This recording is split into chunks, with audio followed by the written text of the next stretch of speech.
two protests in two different parts of the country which have met with very similar fates, violent crackdowns. In Kudankulam, one person died in police firing on Monday. Lathi charges continued on Tuesday, and today activist Arvind Kejriwal claimed the police were ransacking homes of local protesters there. He's now called for a public debate on whether the nuclear plant is safe. On the other hand, in Madhya Pradesh, in Harda, in a crackdown at dawn, the police forced protesters out of the water, dismantled their tents. They even cut NDTV's outstation broadcast cables. The Chief Minister says while humanitarian gestures are all very well, he can't compromise with the issue of electricity for the state.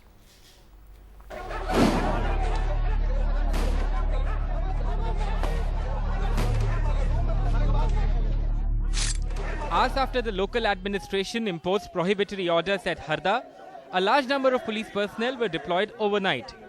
At the crack of dawn, several ambulances started arriving at the site of the Jal Satyagrah.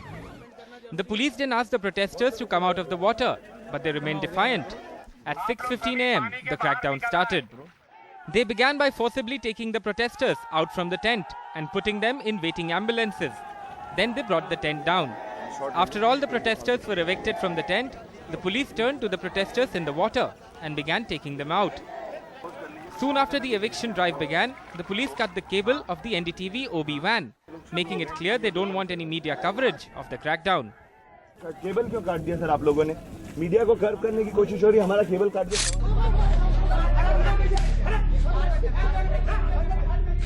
Police went house to house in this colony and they ransacked the houses, they destroyed the properties of the people, and they also took away money from these people. Caught in the battle between for and against nuclear energy is grassroots democracy.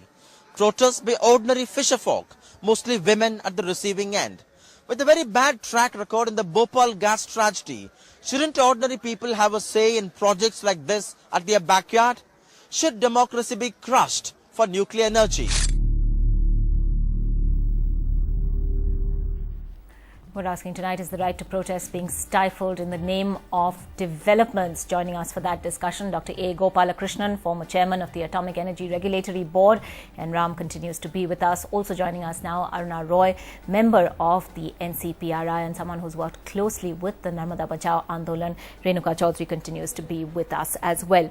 But Aruna Roy, if I can begin with you, a debate over dams and development that's really now extended to nuclear energy as well. We're just hearing that villagers near the Kudankulam nuclear plant will now stand in the sea all day tomorrow.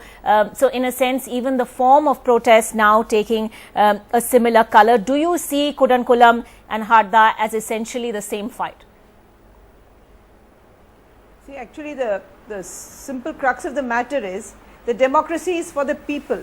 Somehow we seem to have lost focus on that, and we seem to think that people have no right except to obey the state. There are moments when there will be conflict between the state and the people, and at that point it's the obligation of the state to listen to the people, and where there are legalities on their side in both cases, to ensure that those legal obligations are fulfilled.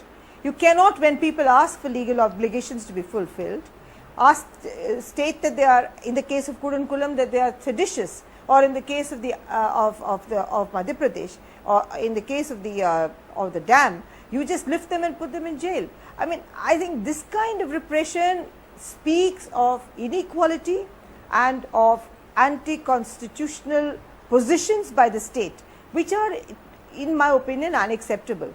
There are modes of dialogue, there are modes of sitting down and talking to people, there are modes in which, if there are administrative and other mismanagements, that they should be set aside, and there should be improvement in all that. You can't, for heaven's sake, say, when the Supreme Court has ruled that 6 months before the waters are raised, people should be rehabilitated. You have defied those orders. The State Human Rights Commission has said that in the case of Madhya Pradesh. It has also been the grievance redress mechanisms there which have said that there is something wrong with the way the project is going. And you can't set all that aside. In the case of Kudankulam, you have the CAG report which says that the regulatory board itself is not independent and not in a position to see it.